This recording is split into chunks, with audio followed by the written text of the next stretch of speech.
Olá, eu sou Márcia Santos, artista plástica, arte educadora. Estou aqui hoje para conversar com você sobre o desenho expandido. A arte contemporânea nos traz aí novas possibilidades do uso de desenho para além do lápis e do papel. Então, o desenho, assim como outras linguagens, vão se misturar e vão gerar essa modalidade expandida de algumas linguagens. Então, o que seria o desenho expandido? Como utilizá-lo em sala de aula? Vamos ver? Vamos começar então refletindo sobre o desenho. Se o desenho deixa de ser somente lápis e papel, o que poderia ser esse desenho expandido?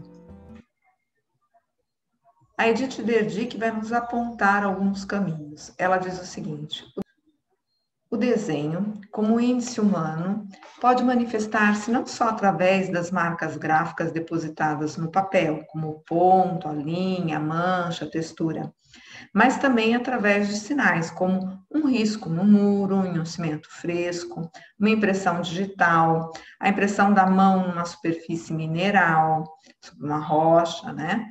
A famosa pegada do homem na lua. Então, ela está falando que, além de ser um gesto, ele também pode ser uma imagem indicial, ele pode tomar outras formas. Edith Derdick, além de ser pesquisadora, professora, é artista plástica. E é uma das pesquisadoras e artistas que vai trazer na sua obra esse desenho expandido.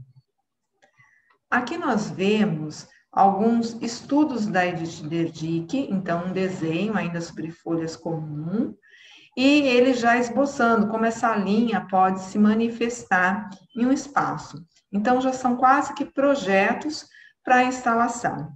E do nosso lado direito, nós podemos perceber uma instalação já feita por ela. Essa se chama Rasante e foi feita em 2002. Ela vai pegar uma linha preta e essa linha preta vai passear pelo espaço.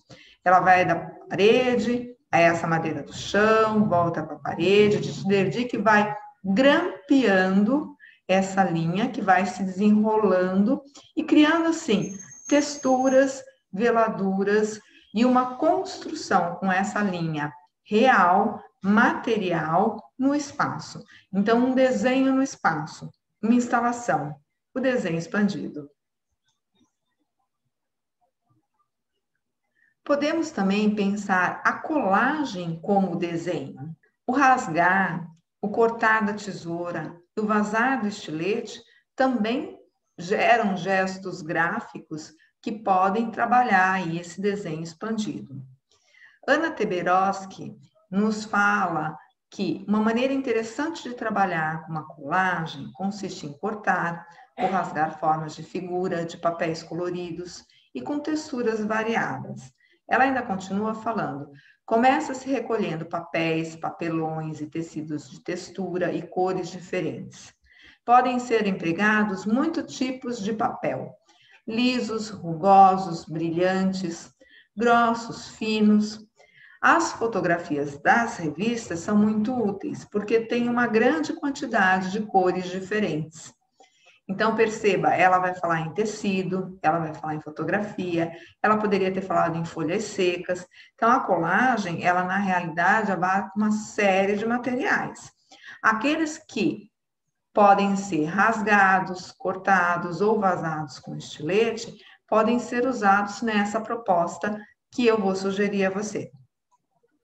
Como nós sempre trabalhamos em cima da proposta triangular e o ideal é que você mostre obras de arte ou alguma coisa visual para que o aluno comece a criar o seu repertório, eu vou sugerir alguns artistas. Primeiro, essa série que se chama Lenços Rasgados, que foi feita por esse artista Joe Wood. Percebam que é algo muito simples. São papéis que ele vai vazar com a mão, então não existe uso nem do estilete nem da tesoura, fazendo literalmente buracos e colar sobre outro papel para aí fazer um primeiro e um segundo plano. Então, é um trabalho gestual que requer bastante concentração, no sentido, se forem crianças pequenas, rasgar sem dividir a folha e criar esses vazados para que se perceba o outro plano, a outra cor, o que for adequado à sua proposta. Outros artistas que você pode mostrar são José Val e a Simone Silar. Esse trabalho do José Val, esse que está aqui em cima, nós percebemos que a paisagem foi feita com papel rasgado. E o planeta, a Lua, né, como a gente queira interpretar, ele foi feito com tesouro ou estilete. A Simone Silar trabalha da mesma forma. A gente percebe aqui esse fundo, essa árvore. Então, vai esse primeiro plano rasgado com a mão e outros planos cortados, ou com tesouro ou com estilete, como o teto da casa, essa que seria uma figura humana, ou essa árvore. Então, os processos podem ser também casados. A Kate Robbins traz para a gente uma proposta de trabalho que está relacionada com o que a Anna Teberoski falou, ou seja, as fotografias, mas selecionadas enquanto cor. Então, ela não colou, ela não fez uma colagem de uma joaninha, de um galo ou de uma libélula. Na realidade, essas imagens foram construídas. Como? Vamos supor no caso da joaninha.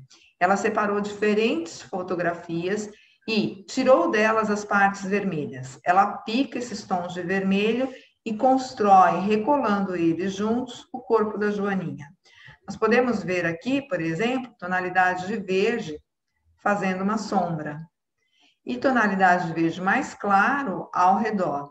Tudo isso são construções com pequenos pedaços de papéis, de fotografias de revista, selecionados pela cor e tonalidades. Então, veja que ela foge da colagem tradicional, mas ela usa o rasgar para redesenhar uma forma. Então, um dos artistas mais conhecidos da história da arte que trabalhou com colagem e que tem essa primeira aproximação com desenho é Henri Matisse. Os famosos cut-out dele são papéis que ele pintava com guache e posteriormente recortava com a tesoura. Veja que Matisse não fazia desenho no papel, ele ia desenhando com a tesoura. Aqui nós podemos ver já Matisse já com bastante idade, trabalhando, e aqui no fundo um cut-out em execução. Aqui nós temos uma figura e fundo, então uma imagem construída com alto contraste. Aqui nós temos um trabalho que lembra um vitral, e portanto nós vamos ter aqui figura e fundo no amarelo e no branco, mas nós vamos ter outras sobreposições, com preto colado no verde, o amarelo, que a gente vê que se sobrepõe ao azul. Então, já uma variedade um pouco maior. E, por fim, neste último trabalho aqui de baixo, muitos detalhes. Você vê que ele constrói primeiro um fundo com retângulos azul, violeta, verde, e depois ele vai construir as figuras que interessam a ele. Todos esses trabalhos foram feitos com tesoura. Como nós estamos trabalhando dentro da arte contemporânea, você pode apresentar uma artista do nosso tempo. Ashley Hill é um exemplo. Ela faz um desenho totalmente vazado com estilete. Então, veja, parece uma renda. Mas, assim como a Edith Derdick, vários trabalhos dela, ela remonta para ganhar tridimensionalidade. Então, nós percebemos que o trabalho dela chega a um escultórico, uma vez que ela leva esse desenho feito com estilete para a tridimensionalidade.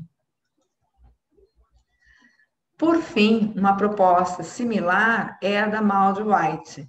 Ela também faz desenhos todos vazados com estilete. A linha é um dos elementos principais que ela usa, ou seja, o elemento principal da composição visual ela traz para o recorte com estilete. E aqui eu deixo o link de um vídeo dela. Existem vários na internet. O interessante de mostrar para estudantes é também discutir não só a questão conceitual da linha e da construção poética dela dentro do trabalho da artista, mas também o processo. Então, aqui eu trouxe para vocês verem que a artista vaza totalmente a figura e somente depois ela retira esse contorno. Por quê? Porque o papel é um material muito delicado. Se você trabalha com crianças pequenas, a colagem, o recorte e inclusive a tridimensionalidade que esses materiais, essas técnicas nos dão, podem ser exploradas a partir dessa história que eu estou apontando para vocês. Picote Menino de Papel é um livro já um pouco antigo, mas é muito interessante, porque desde o personagem principal, o Picote, ele é todo construído com papel recortado e colado. Se você não consegue comprar o livro impresso, eu tenho algumas sugestões. Na internet, vocês vão encontrar nesses 2 links aqui. O primeiro, uma professora que conta a história do livro. Então, ela vai narrando como uma contadora de histórias e vai mostrando as ilustrações. E no outro, somente um PowerPoint com as ilustrações passando, e você pode narrar. Então, você vai ter acesso ao livro nesses 2 links aqui. Eu espero que com essas sugestões eu tenha contribuído para você poder trabalhar o desenho de uma forma diferente, entender o que é o desenho expandido e começar a utilizá-lo junto com a arte contemporânea nas suas aulas. Nos vemos numa próxima oportunidade. Até lá!